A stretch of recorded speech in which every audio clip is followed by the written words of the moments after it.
Okay, it's just taking its time. Great. Okay, we are live. السلام عليكم ورحمة الله. أعوذ بالله من الشيطان الرجيم. بسم الله الرحمن الرحيم. حسبنا الله ونعم الوكيل، نعم المولى ونعم النصير، غفرانك ربنا وإليك المصير. حسبنا الله لا إله إلا أنت عليك توكلنا وأنت رب العرش العظيم.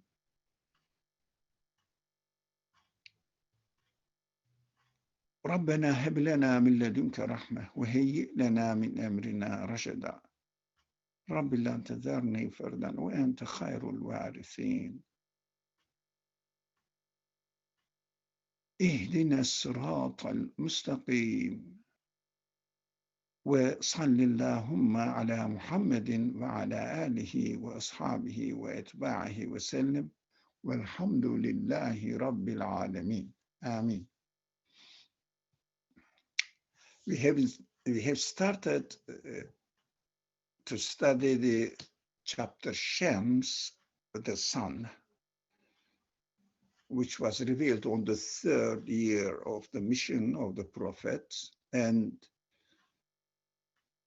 the physical and psychological conditions of the time that in that period of revelation, we went a little bit in details, and we said our age also is not much different from the conditions of that age as far as the message of the Creator revealing to human beings is concerned.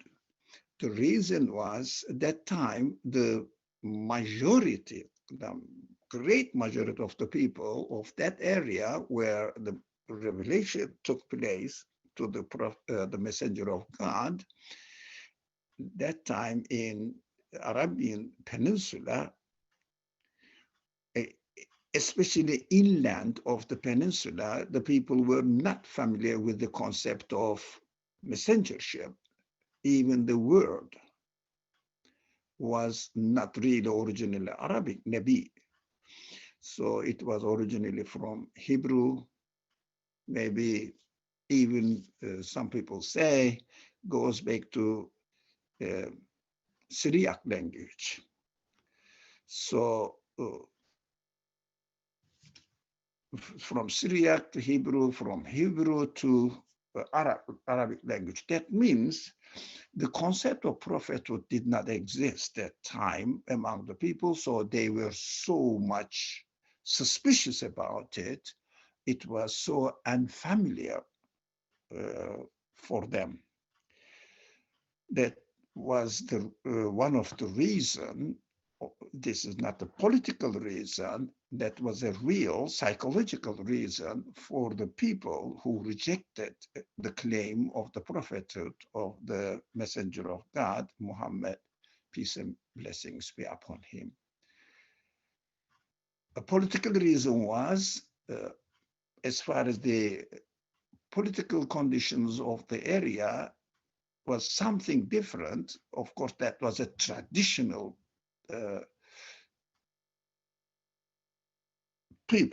traditional political life, which has roots, goes back to maybe 1,000 years, maybe more, we don't know.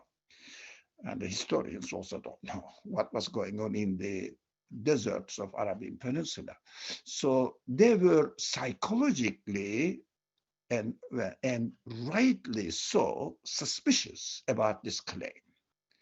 This is psychological side of it. Political side is the content of the message was mostly concentrating on equality, justice, liberty of the people, and helping each other, not being selfish, taking notice of the hard conditions of the poor, and of course, orphans, orphans were very common that time for many reasons, because the medicine was not developed and the people used to die in very early age. It was very common to see the people dying at the age of, that's what the historians say. I don't know. Of course, I'm just taking the notes of the historians' words. 35, 40 years was almost the average life of ordinary people, because they could not really keep their health protected. So orphanage was very, very common.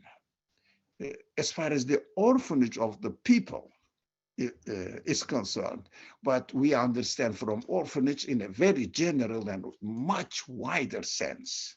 That is another subject. This is not our subject. We studied earlier on this kind of methods related to the Quranic concepts of orphanage, yatim. That's not our subject now. So what we understand from it, that political power was under the chieftains of the tribes, and they were the rich people, somehow better educated, if you call them educated, because if someone knew how to read and write, that person was considered to be the scholar of the tribe. You can imagine the education. But common people, majority of the people, didn't have any kind of uh, even this at a very literal uh, uh, level of education. That's what we have to understand what was going on that time. Now, the case, I'm sorry, I did that technical mistake again, but I will manage with it, inshallah, quickly. This one.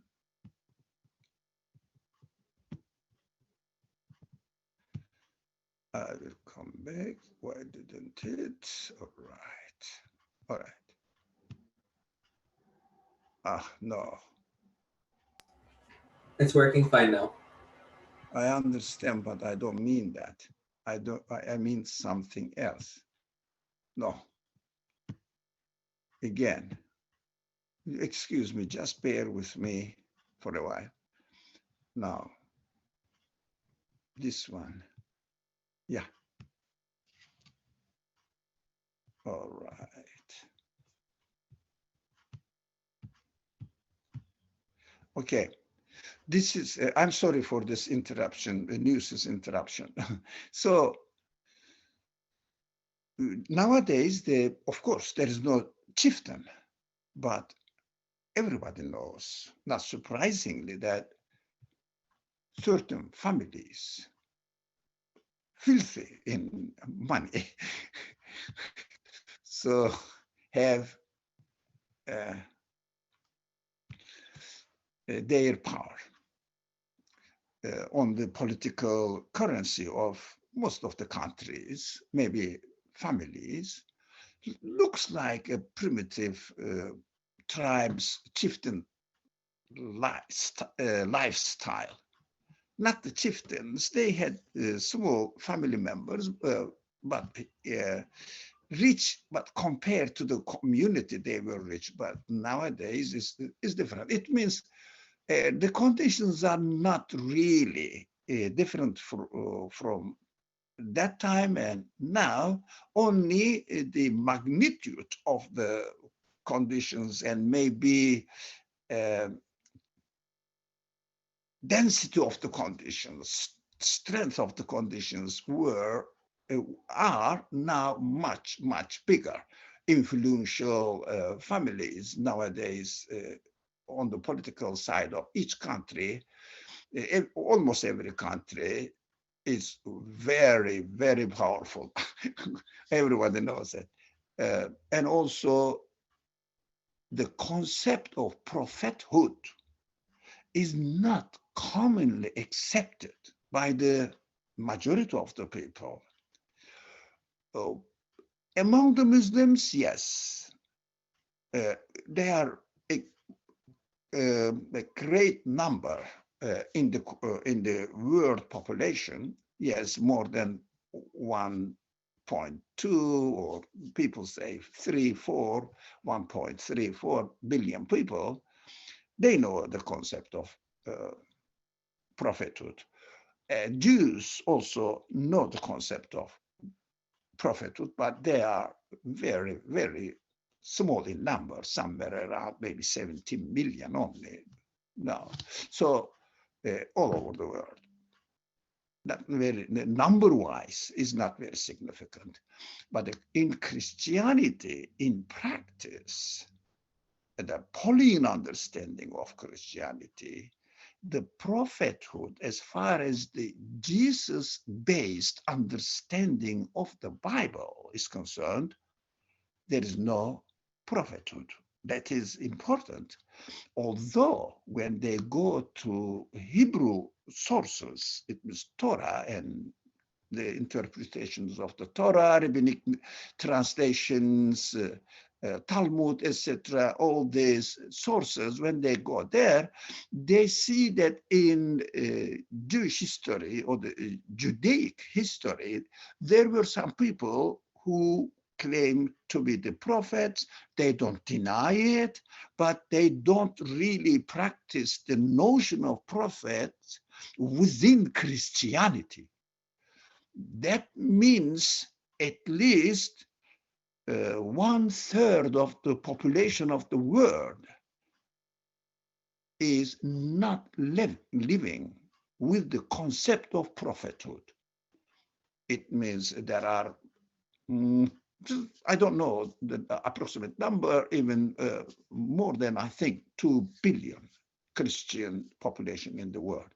So the biggest number as a followers of one tradition, which is Christianity. So especially within the education system that we are subject to, not necessarily that we arbitrarily or we freely choose the education system. We may choose between the given options of the education system nowadays. We have to know it. Given options. Given means granted by the state authorities all over the world. All of them are based on secular values. We have to be aware of this. Or the secular values give us some options. Even they say you can study divinity, you can study theology, you can study religious studies. So you can study Islam, Judaism, Christianity, Buddhism, Taoism, etc., etc., Hinduism, all kinds of Confucianism, whatever you want to study. You are free, but within what context that we are allowed to study this without making propaganda. It means you have to be academically impartial, means you cannot really defend any religious idea in any of the secular state organizations.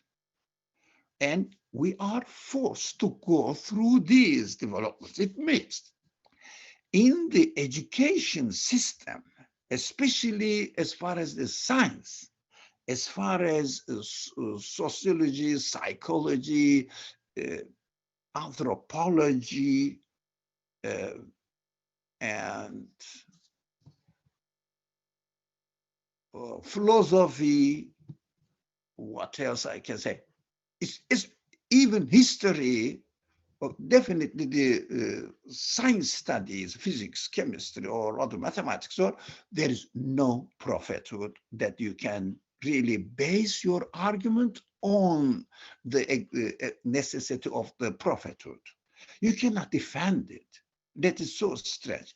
It means we are all, if you like, brainwashed or really restricted with the understanding that the prophethood is not really a scientific reality for human psychology or human needs. But that's very interesting. what we study, or we study without accepting that there may be a possibility that the creator of the universe might have employed certain people to convey his guiding speech to mankind. No, this option is closed. But how do they study this? Muhammad claimed to receive the message.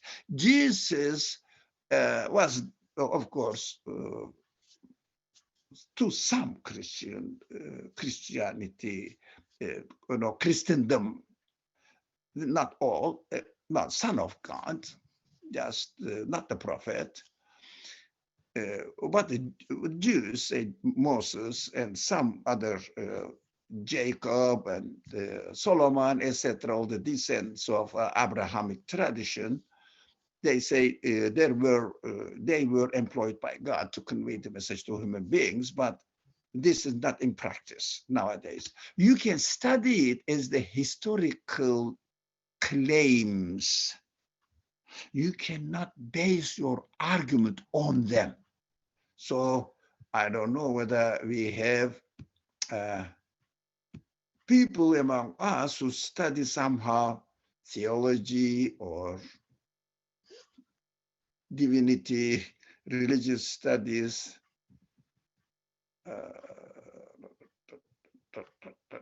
maybe one or two. Now, I'm guessing, I don't know. They have to be very careful. Not to claim, but you cannot defend. You may say Muslims claim that Muhammad was appointed by God, and the Quran claims to be revealed by God. Quran says this, but you cannot defend it. When you try to defend it, you will get the label of being non-academical approach, following a non-academical approach. That is a very dramatic situation of this age. It means the conditions are the same. So we have to go through these first revelations, in the first period of the revelations, which are chapters which we have been studying, following up to 26. Again. Okay. My hand hits it. Okay. I think we are good now. So this chapter, these chapters, early revelation, early revealed chapters, were significantly and very effectively poetic. It means that time we have to also notice the methodology. That time, people's main concern, main, if you like, values and main source of knowledge was poetry. Now, Quran revealed with an unchallengeable, inimitable quality of poetry to that community, that time. What does it mean? Are we going to follow the same pattern now? No one cares about poetry anymore. Even the music becomes not music at all, relaxing music, nerve stretching music, scratching music. And that's fine nowadays. And so we have to see what is the most prominent cultural value that the people have nowadays. And we have to present the message within the context of that most prominent value matter of this age, whatever it is. That is how we should benefit from the Quran methodologically. Otherwise, we cannot imitate the methodology of the first period of the revealed age of the message. Was an example to show us how we can follow the exemplary behavior of the teachings of the Quran within that context. The first time, maybe 6th or 7th century, uh, 7th century conditions, and telling us that in the since you are in the 21st century, you have to take this example, apply to your living conditions now. Now, science speaks. Evidence of the universe speaks. Creation speaks. And scientific analysis, and also a philosophy based on scientific data is in the market now. You have to say, for example, as we are going to see, inshallah, after we will give a short break for Maghrib prayer and then come back. Not a commercial break, no, a prayer break. So, and then we will be back, inshallah, in 5 or at the most 7, 8 minutes, inshallah. So we have to bring the evidence as the Quran does, with a beautiful poetry power, supported by the poetry power, but evidence are from the universe. That is striking. We have to use the evidence from the universe, which is the valid value of our century, but we don't have to use the poetry, but we have to be really very qualified in eloquence of the time, which is we have to use the language of the time, the most powerful language of the time, most powerful means of the time, which is what? For example, social media. That is the most powerful means. That time, most powerful means what? Was poetry. Now, social media, we have to use them. But of course, the evidence must be based on very physical data that we can find out, within the universe, but the philosophy must be presented with the language of the, if you like, quote unquote, market of this time, which means really presenting this data in order to support whatever you believe, which must be based on your belief, also must be based on the evidence taken from the universe, the very physical universe. You cannot tell stories nowadays to people, and you cannot just make claims saying that we Muslims believe in God, the one God, the unique God. Why? Because we believe, we are Muslims. The Quran says so. This rhetoric never, ever works now, and from now onwards, I feel it will never, ever work. It is finished. It is finished long ago, maybe 3, 4 centuries, maybe, no, even we can go back to 6 centuries before, as this reform movement started, enlightenment starts, in fact, in the philosophical sense. In religious sense, religious reform movement started. Then it stopped now. I mean, of course, rationalism overtook everything. So this chapter continues bringing the evidence from the creation. Now, here we go. Okay, inshallah, we will have just 5 minutes prayer break, maybe 7, 8, depending on how pious you are. So I am not that pious. And then, inshallah, we will continue how the Quran shapes, forges the minds of the people in order to realize the truthfulness of the message. That is why we will go back and forth, back and forth. How the, if you like, evidence taken from the universe and also human psyche on the other, how they are going to be combined together, and in conjunction, how they work together. We will pay attention on them. That is what this chapter is an excellent example of this. Inshallah, I am excited to continue. So please pause the live streaming when you are.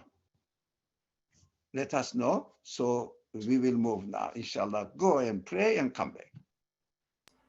Okay, I've paused the recording, but I don't see a pause live stream option, so I'll manage it later. Okay. I think that, well, okay, I don't know. You are the technical guy. So you and Feriha and anybody else, Hatice Beyza, you can take care of them, inshallah.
I think, Assalamu alaikum again. May Allah accept your prayers. So, can we start now, do you think? The majority of the people are here. Our friends are, mashallah. Okay. When you start, yeah, did you? Yes, you're good to proceed. Okay. Okay, the first verse, which says, وَالشَّمْسِ وَضُحَاهَا, consider the sun and its radiant brightness. Look at, we studied this verse, but today we will just see the significance of the subject matter to present to the people how their minds and understandings from every aspect uh, are forged into um, a position that they can start thinking beyond what is going on in this universe. It means behind the physical apparent scene of the universe. So, of course, the attentions are drawn to the sun here, and it is radiant brightness. It means shine, brightness. Okay, we studied this. Of course, everybody sees the sun. You don't have to be a scientifically minded man, or you don't have to get a special education in order to understand that there is sun up there. So even the children know it. So, and the moon, again, at night also, one of them is describing the daytime conditions, and the moon as it follows it by reflecting its light. Of course, well, Qamari, that talaha, follow means really uh, reflect its light after it goes, or the earth turns its back to the sun, wherever you are, which part of the earth you are. You know better than I do this kind of things. It means the both day and night. So when Narida Jallaha, no, as a result of the light, radiant brightness emitted by the sun or coming from the sun, now you have your daylight. That means a deliberate arrangement. We touched upon it last week a little bit. Deliberate arrangement in order to provide a perfect living conditions for living beings. But of course, the primary addressee of the Quran is human beings. So they are we human beings. So speaking to me, look, for you, we arrange the celestial bodies in such a way that everything is provided for you, and you are using them, utilizing them, benefiting from them. Do you think this most appropriate physical existence of the universe, appropriate to your human needs in order to you live your life here physically? It means bodily life, and at the same time your uh, human side? You can reflect on them, you can love them, you can try to see wisdom in their existence, you can enjoy by satisfying your needs through these creation, everything in it, as a result of the relationship between the earth as a planet and the sun and the moon. Of course, it is arranged in such a way that it is slightly uh, uh, sloppy. I don't know, just not 100% right shape of a circle. I don't know how to describe this kind of things. My language is not enough for it. And a little bit slanting one way, and also not making a perfect circle around the sun, but I don't know, it's called elliptic, or I don't know. How is it called? If somebody can help me, not perfect circle. Elliptical. Sorry? Elliptical. Elastical, did you say? Elliptical, just like you said. Elliptical. Elastical. Thank you very much, wherever you are. Thank you. Thank you. Elastical. It means. Elliptical. Like Okay. I cannot see it. So I will work on it later on. Thank you very much. At least people understood. Our friends understood. So let me say, I think you have written it. That's the best way. Elliptical. Thank you very much. All right. Thank you. Okay.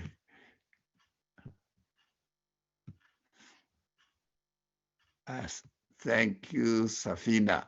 I wonder, who is this generous person helping me again? Okay.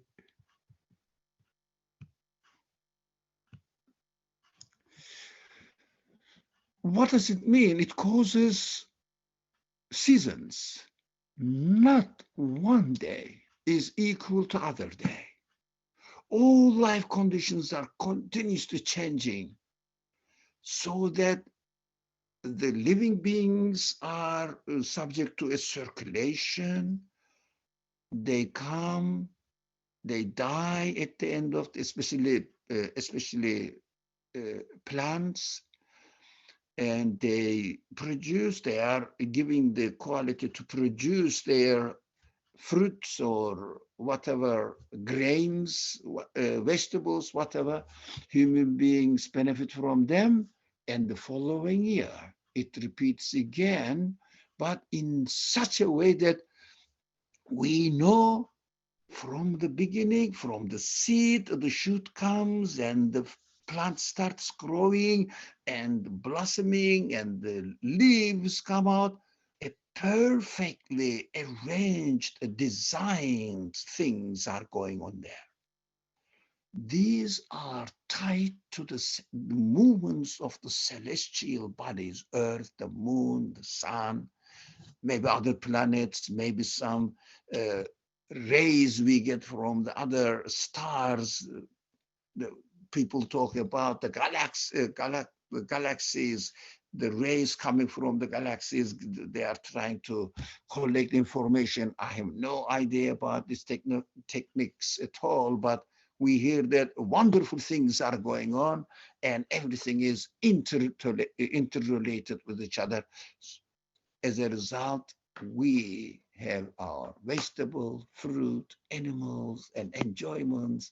Animals grow and they have their children and their youngs. The life is continuously running, but every stage of this life circle is as miraculous as the other one. Nothing is less significant. And fetus in the mother's womb is as significant as a 20 years old young boy or girl. Or now, a person like me, an old man, is as, I would say, important, significant as a young man, because young men manifest these different qualities of the Creator, and old man also manifests different qualities, names of the Creator again. And also, we are put in or subjected to these stages of creation in order to understand our psychological, if you like, spiritual considerations. What is going on in my life? What's happening to me in this world? I was a fetus. Before that, I was just a cell, just a cell. You cannot see it. That is who is operating on me, who is improving the stage of my growth in this world.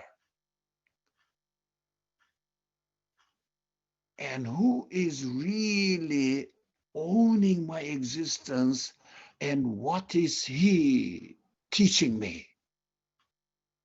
What's going on in this world? I see the examples of the billions of different kinds of acts of creation in the world, but the most apparent ones in our eyes, the sun, the moon, and the elliptical movement of the earth, seasons, all kinds of hot, cold, and the rainy days, sunny days, cloudy days, and turbulences here and there, and the storms going on somewhere, and beautiful beaches. Everybody enjoys, whether they are grateful to Allah, God or not, I have no idea, but they should be enjoying all the sea. You can go and swim in it. Oh God. Forests, cleaning our air. Incredible things are going on. Of course, the Quran doesn't say anything. What says, look at them, consider them, reflect on them. Do you think you are an accidental being? The things are arranged in the perfect way on an accidental base. Does it really make sense to you? Look at وَالنَّهَارِ إِذَا جَلَّاهَا وَاللَّيْلِ إِذَا يَغْشَاهَا. From one side, you can see the space dimension of the existence of the universe.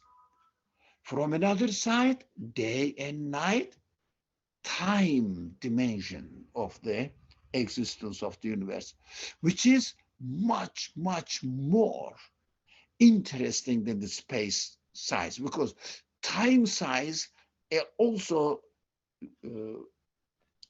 demonstrates, exhibits in front of our eyes that how the things are coming into existence, knowing what will happen 10 billion years later.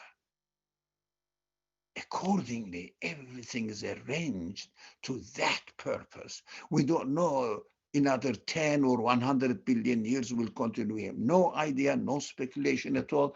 We don't know, but it has a beginning, and therefore it has an end that is inevitable. Look at your life also has a beginning and end. Everything has a beginning and end. What is going on in this world? Time-wise is extremely interesting to me. The things are growing, developing, and also withering away at the end, dying, and the new generations are coming into existence again. They are going through the same processes, deliberately arranged, but each process gives the harvest, all useful for human beings. Enormous things are going. All the scientific studies inexhaustibly working on this. They cannot exhaust it. They cannot finish. Endless manifestations, types of manifestations are going on here. All of them point to the deliberate, conscious act presented to us. Look at them. So, okay, look at the night, look at the day, how the days and nights follow each other without really causing any trouble for you at all. But we have to be even more careful now. وَالسَّمَاءَ وَمَا بَنَاهَا. Very interesting. Why? What is interesting? The word ma is interesting here. And وَالسَّمَاءِ وَمَا بَنَاهَا. Look at the sky. And what is interesting, and how The translation says he built it. Of course, the translator is right to say something, to choose one of the words. You can translate it, the ma, in many ways, what an amazingly it was. Ma benaha. Those who are familiar with Arabic, you can explain what an amazing action it is. It is the way it is built. Ma benaha. Or you can say what, not necessarily he. Because in another Arabic, generally speaking, when you use he, Arabic equivalent of it is men. وَمَنْ بَنَاهَا. But of course, Quran is conscious of every word, even every letter he uses deliberately. Be careful. We have to be very careful that the Quran at this stage doesn't say وَمَنْ بَنَاهَا. So the translation where it says how he built it. No. How? Whatever it is, built it. Ma built it. I mean, I would say ma. It's, rather than saying he, what? Or what he built it.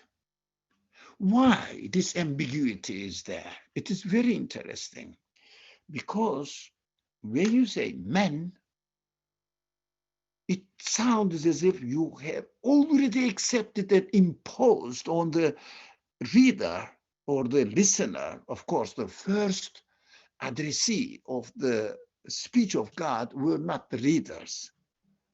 After the community developed, then reading became a general practice, which we call it mushaf. At that time, there was no mushaf at all, just recitation, verbal transmission from one person to another, from one generation to another.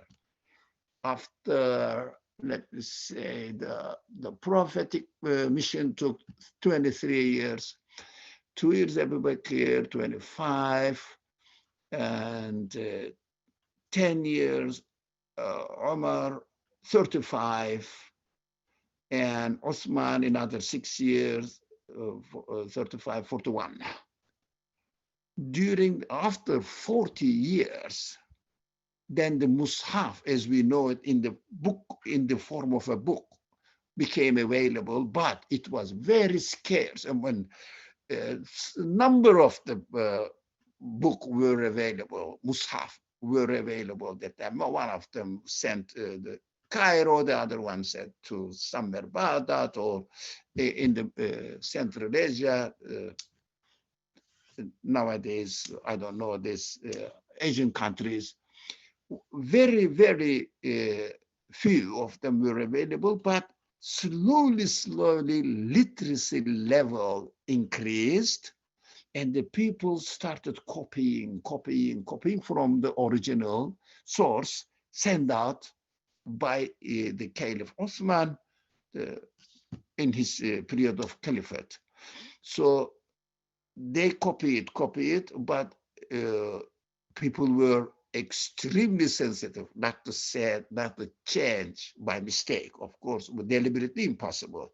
So, but by mistake, everything. So this is ma benaha, is a deliberate vagueness is there. Why? Because the first address is when you say men benaha, you have already presented that there is a conscious thing doing it. No, it is an open field. Ma benaha, whatever built this sky, consider this, whatever it is, you will come to a conclusion that, oh, this one who the thing which built the sky as it stands in front of your eyes must be a conscious being. That will be your conclusion. But it invites the minds to think, what can be the source of existence of this sky? What can be?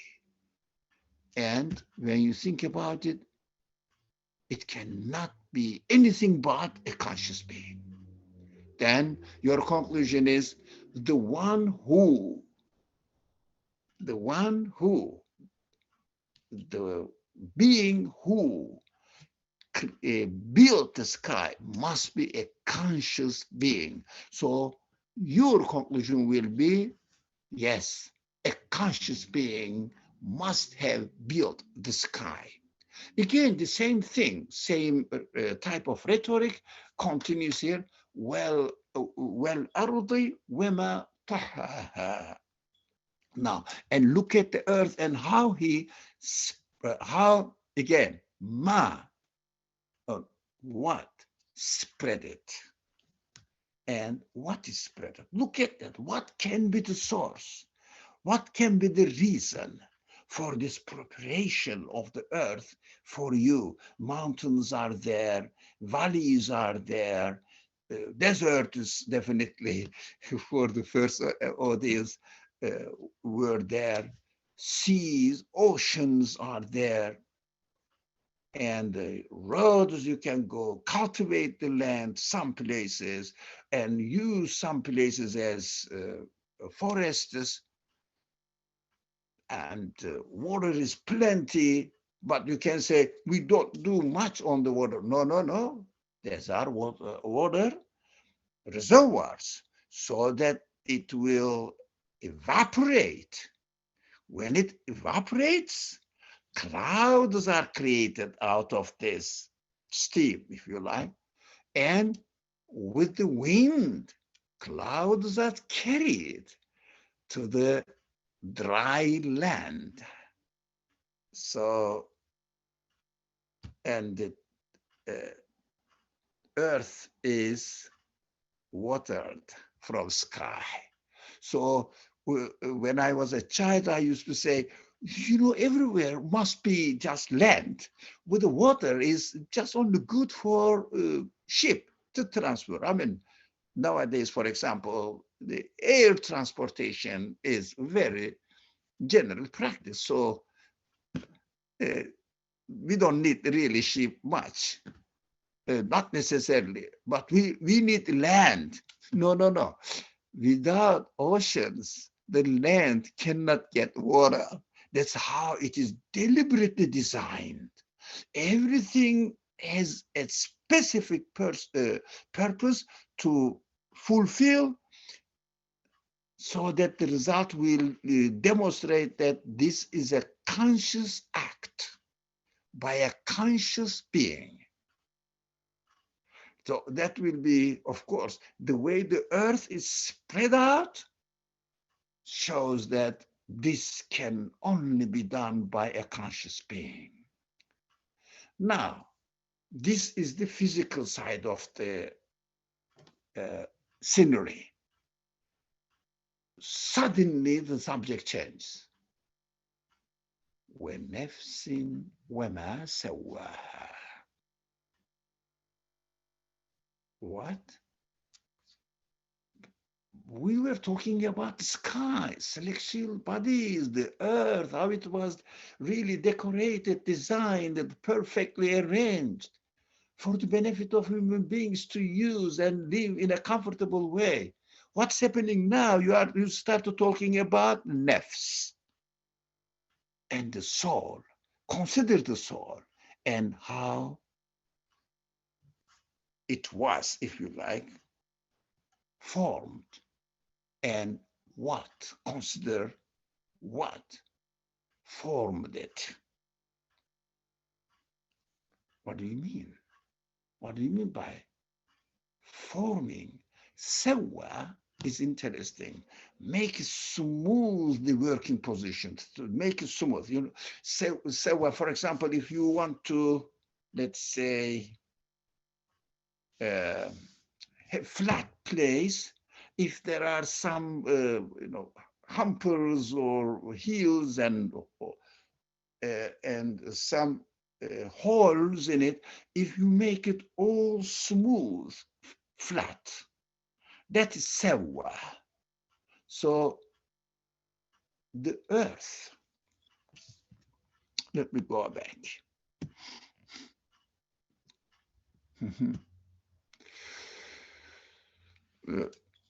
The nefis, whatever it is, we have not talked about it, was perfectly made smooth.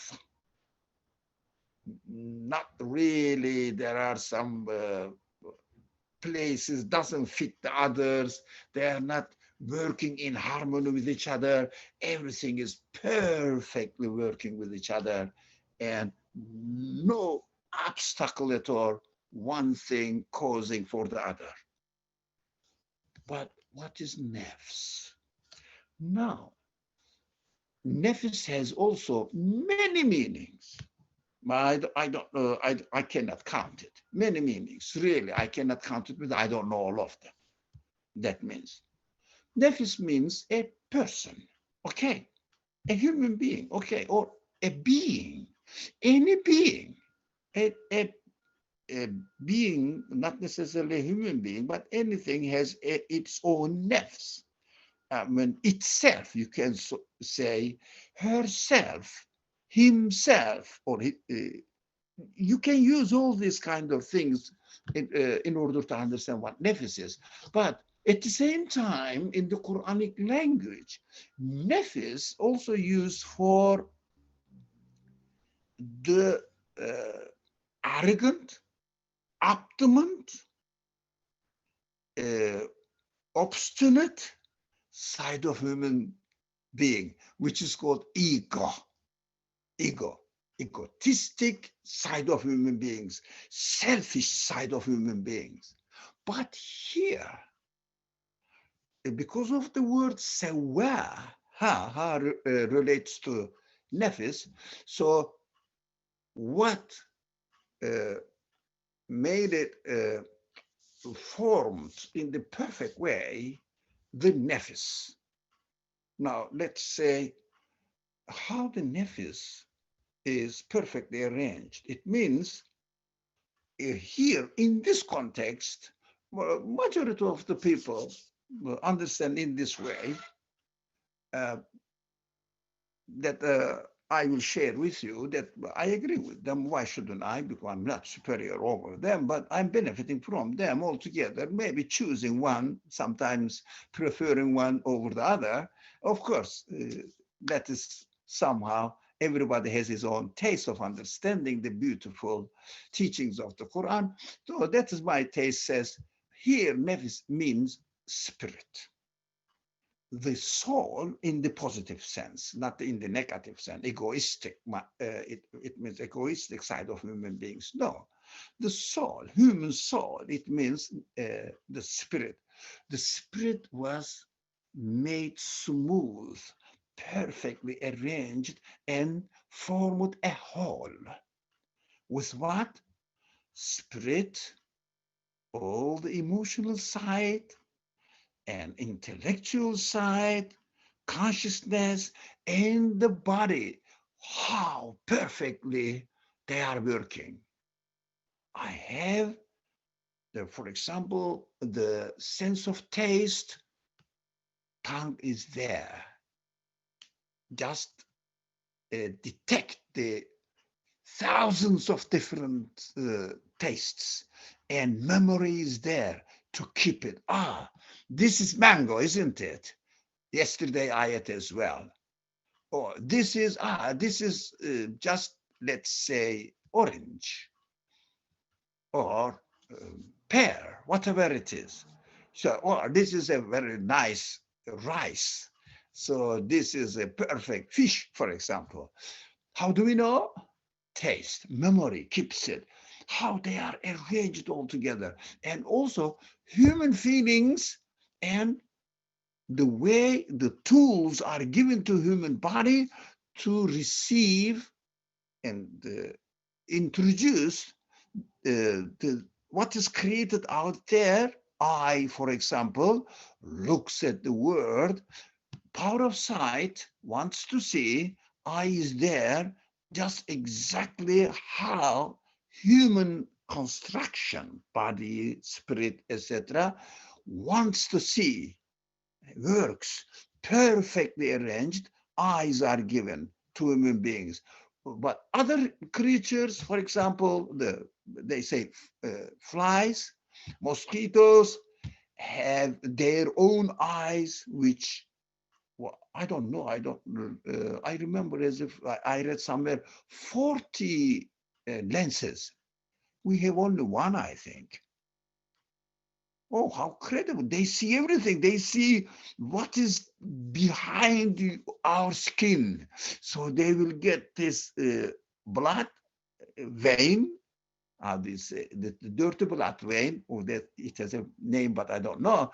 So, and puts it is whatever it has here in his, I don't know, stink or needle into your skin. He seizes the hole there. You cannot see, but it says, it means every soul, every being is arranged and created in such a way that their uh, spiritual side, if you like, human side, animal side, and their body matter works perfectly in harmony.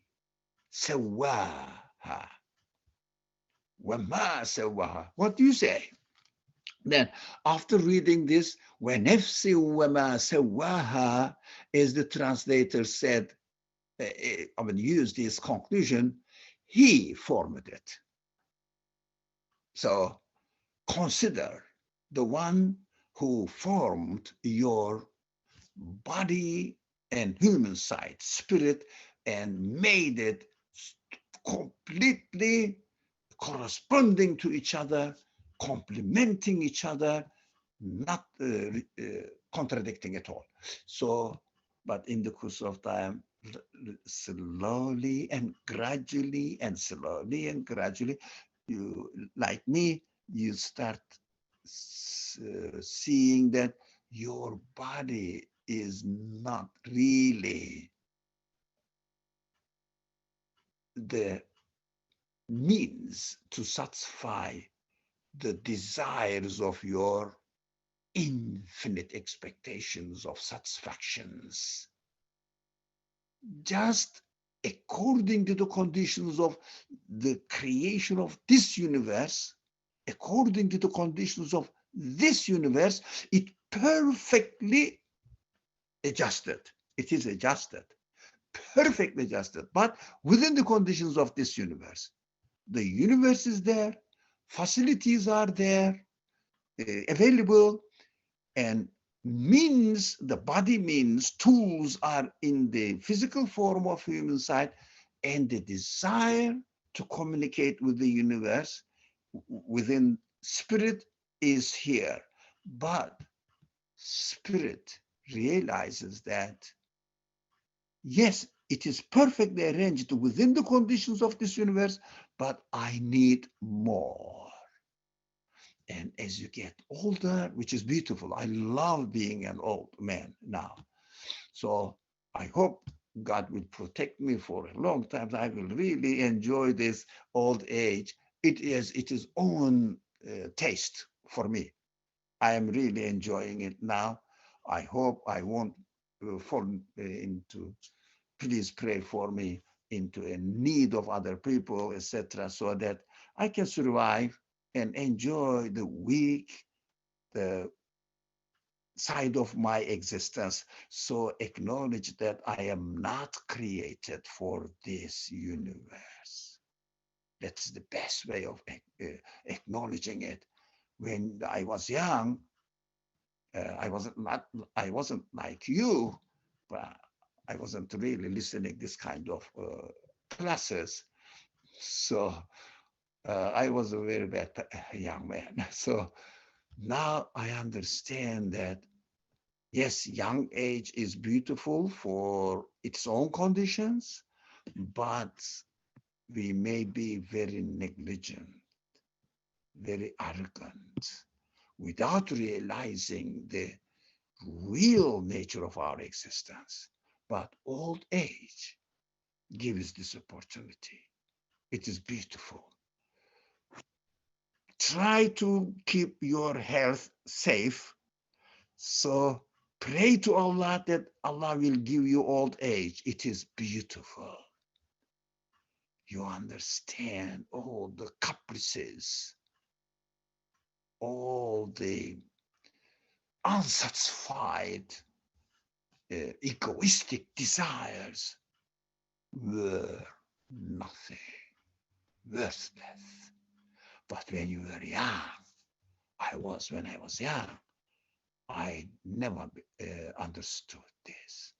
Now I understand perfectly that I'm not created for this world. No,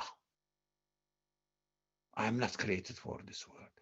Although my creation, my existence perfectly fits the conditions of this universe, but this universe is not my home. It is a temporary place, as if I am a tenant. I am a tenant here. I am a tenant here. I have to move to my own home. That is why I beg my creator, who gave me this spirit, desires eternal life. I say, please, God, please, my creator, give me this opportunity to be at home for my spirit. This universe is not my home. I feel here just temporariness, transience. I understand I am not satisfied with this universe. How huge it is, I don't care. It is transient. It doesn't give satisfy all my expectations, and it is not really perfect all the time, and also there is no permanence. What shall I do in this transient world? You can easily say, pray to God, wake up at night and pray, please God, give me health. I really want to taste the beauty of the old age experience. It is perfect, but not so much that you will be in need of other people's help and go to hospital from hospital to another. Take this, I don't know, scanning, your taste this, the laboratories. Oh God, I don't want that. But I want old age healthy enough to sustain my own being by myself without being a burden on other people.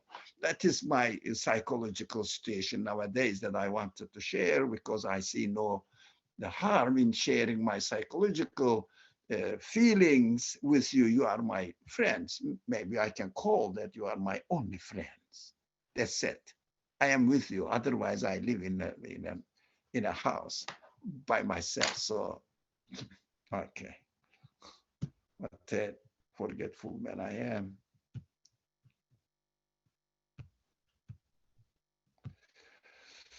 So that is nafs. Oh, where did it go? Where did it go? Yeah, ونفس وما سواها. Or we can read it in a way that ونفس, and consider the soul, human soul, where consider ما سواها, how wonderfully it was formed, perfectly adjusted. Everything corresponds to each other, 100% fitting. That is possible to read in this way. Now, the problem starts. Let me see the time. Yeah, we have 10 minutes. Problem starts. Not a problem. I'm not saying that it's scary. No, but it is something that we have to be extremely careful. You and I can really benefit from this seemingly problematic type of creation, if you like, for us. not in the sense of creation. Creation is perfect, but for us, if we are not careful, if we don't really benefit from this, as we used to call it a lot before, beautiful contradiction, useful contradiction in the nature of creation. Now the subject comes to this point, which is the purpose of the previous teachings. First of all, the first addressee of the Quran was pagans with no notion of prophethood. That was very important. That's why we spent quite a tough time last week and this week on this matter, having no understanding of really what prophethood, messengership is, not living in this world as if we are living with the sun, as if we are living with our society, as if we are experiencing our profession, but at the same time, we need to live with a messenger next to me, accompanying me, bringing the message from my creator. This notion, I wouldn't say never exists now, but very rare if it does. Living with the prophet next to you, always reminding you the purpose of your life, purpose of your existence, where you came from, where you are heading on. Where you are going. The prophet is always saying, remember, all these things are arranged for you, and your soul is also perfectly created in fitting with the rest of the whole universe. This is the result now. All these considerations, I mean, you can call it this oath. Wasamai, it means I swear by the sky. It is so important for you. It is, God says, it is my evidence for you now. Go and look at it, study it. وَالْأَرْضُ وَمَا طَحَاهَا. Go and study the earth and how it was beautifully spread out in front of you and made it a comfortably living place for you perfectly. Now, all the swearing was for this result. فَأَلْهَمَهَا فُجُورَهَا وَتَقْوَاهَا.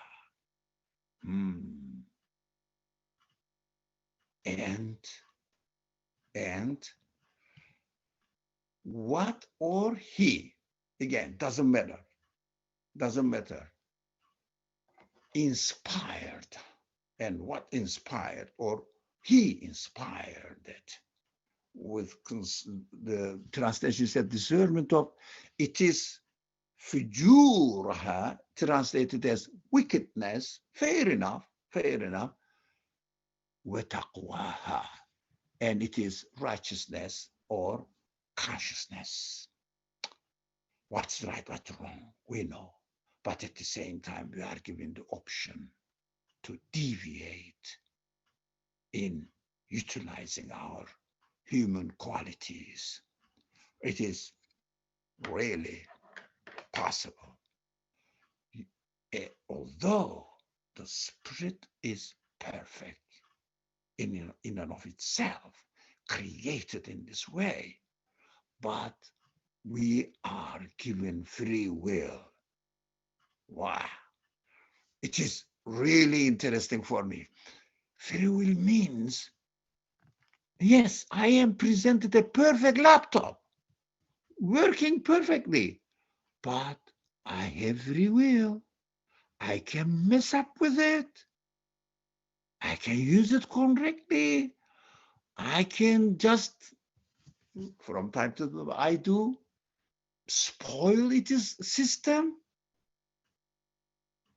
or break it, or throw it away. Now I use it. I can do all this. This seems to be scary. At first glance, we human beings are inclined to say that if only I didn't have this option. No, never. This option is beautiful because you have this option of fujur. You know, fujur means a lot. Again, many meanings. The cleaving, breaking up, one side of this physical side of fajr, breaking up, for example, fajr, when the sun breaks up in the sky horizon in the morning, this also comes from the same word. And also another meaning is fujur means really acting immorally, and not only immoral, also indulging in debauchery, mischieving people, transgressing the rights of others, all things that don't go right, we can call it fujur. It means perfectly working spirit is given to us. It is under our control, given to us. But we are set free to use it in this way or another way. Why? Now, that is very beautiful. Today, at least, we can enter the subject, if not cover it perfectly or completely, which is impossible to completely cover it, but is that as much as we can extend the meaning into practical life, but we can say, look, only through this option that we can realize the value of what is given to me. The perfect spirit. If there was no option that I may misuse it and feel terrible about it, and the result is hurting, causing pain, I will say, oh, I should not choose this way. It's wrong. Why? When you lose something which is valuable given to me, you understand how useful it is. God forbid, one of our limbs, God forbid, if one of our limbs starts not functioning in the right way, as it is.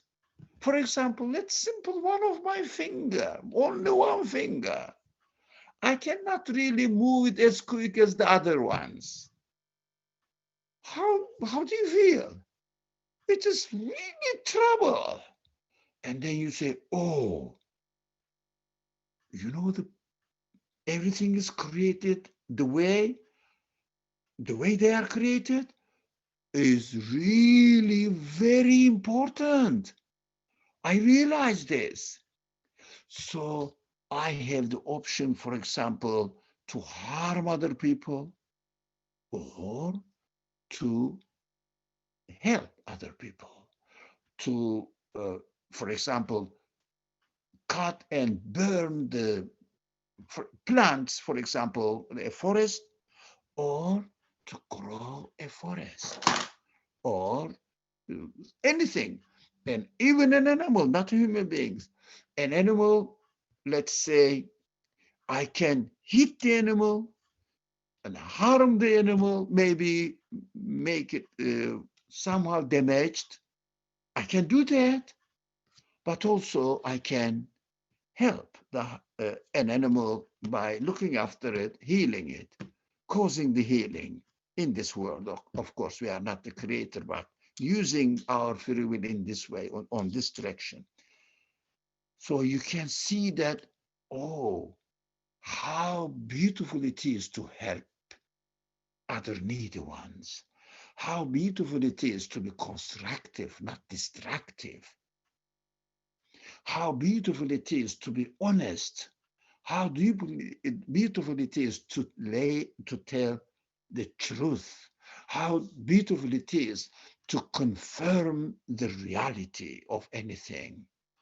Because the option where you deny the reality, you see that your spirit hurting you.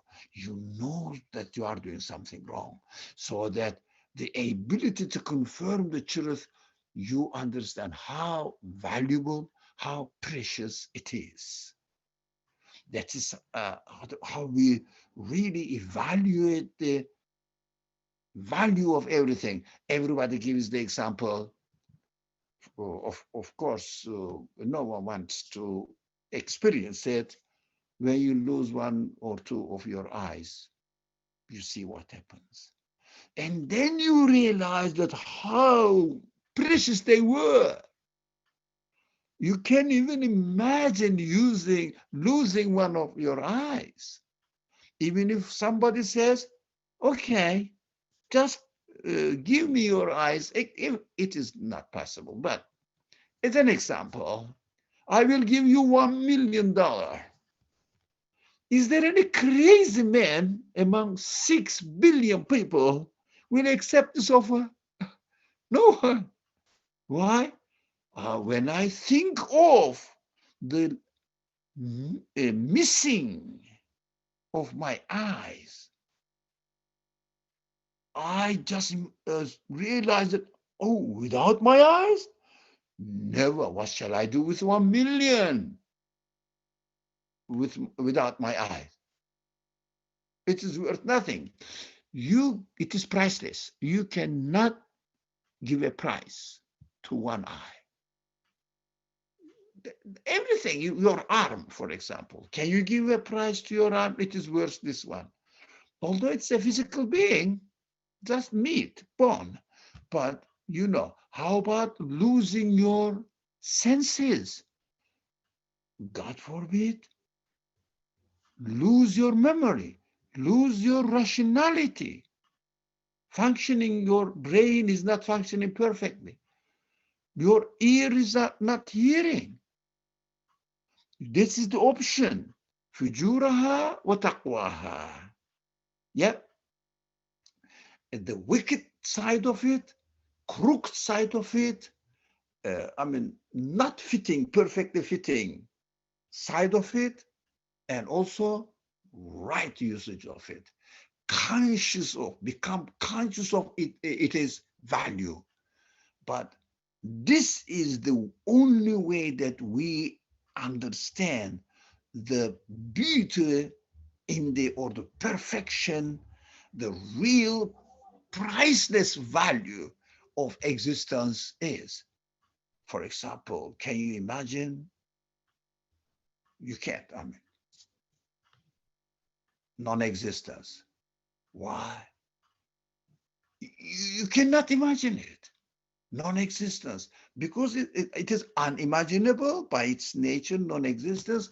But you can think that if I didn't exist, if my spirit didn't exist, if my mind didn't exist, if my heart didn't exist, what? You understand that they are all priceless.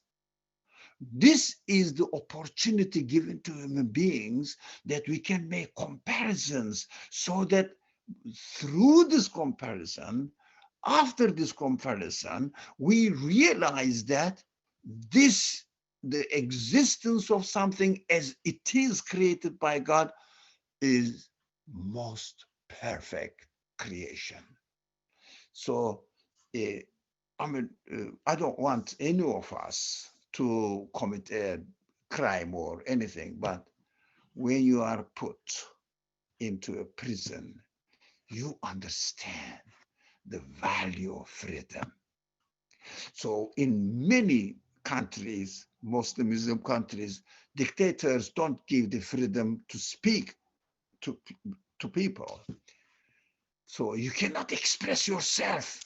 You understand that the freedom of expressing yourself is priceless. So you go to your room and start, as I do, speak to yourself, because you need to express yourself freely. So if the society or the administrative power or I don't know, dictators, etc., don't allow you to express yourself, but you understand that how valuable it is even to express yourself freely. So I cannot count the benefit of this fujuraha wa taqwaha. So we are given these two options, so that we should understand the value of the taqwaha and thankful. We have to be thankful to God who created us with these two options, that he created fujuraha side of it. So that only through the fujuraha side, we understand the value of taqwaha. So, for example, I think we should stop now. We gave the break, but still we should stop at 7 o'clock, but the subject is so engaging for me, so I couldn't really understand, leave the subject and end the discussion now. So can you imagine the future side of it, denying the reality, which everything points to one absolute conscious creator. Let's do that as an imagination. There is no creator. There is no religion, nothing. Forget about all this. Yeah. What are we going to do here? Every day we enjoy ourselves. Yeah. Okay, let's enjoy. Whatever the nature, I'm denying God. Yeah, in imagination. Everyday nature gives me something. I can go and get it, you know, which is available for me. Enjoy it, and they are beautiful. And I know they are beautiful, but tomorrow I will need it again. Tomorrow I will need it again. And are you satisfied with it? No, I want more. One day, okay. 1 week, no. 1 year, no. 10 years, okay. 1 decade. No, I mean, even I am now over 70. If someone says, would you like to live another 10 years? I said, definitely, but not 10 years. No, more. How much? Do I have the option? Infinite, but in a perfect way, not here. So that is my option. But if there is no God who is going to provide a new permanent home for us, there's no God. Nature cannot provide anything like this at all. Nature gives us only death and the end of everything. This is fujuraha example. Fujura nefs. Fujura nefs. Now, this is fujura nefs. Now, what does it mean? I am going to go into annihilation forever. I enjoyed yesterday and it went and nothing remained with me. I took a picture of the banquet I joined yesterday, but it is just a picture. The banquet has disappeared, gone into the past. Finish. How discouraging for the life. How pessimistic way of seeing the things. How despairing. I am imagining now how horrible I am getting closer and closer to death. And I will disappear completely.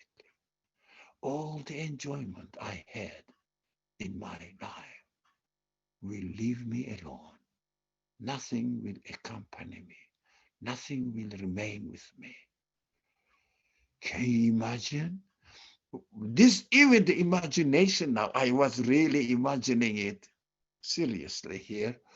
My spirit, my breath was really, I was becoming breathless. What am I going to do with this type of existence, with this type of life? Torturing, getting closer and closer and closer to the cliff that I will fall down endlessly disappear. Not at all, not for me. Only this imagination of the future of our future side of our future, makes me realize the value of taqwa of my life. How important it is that I am created on purpose. I have a creator. This creator is a conscious being, knows what he is doing, and promises that he will give me the permanent home, perfectly satisfactory life. Paradise is waiting for me from my creator who created the universe with one command: be, and it is. I have this honor of mine. I have no worry at all. Everything I live on him.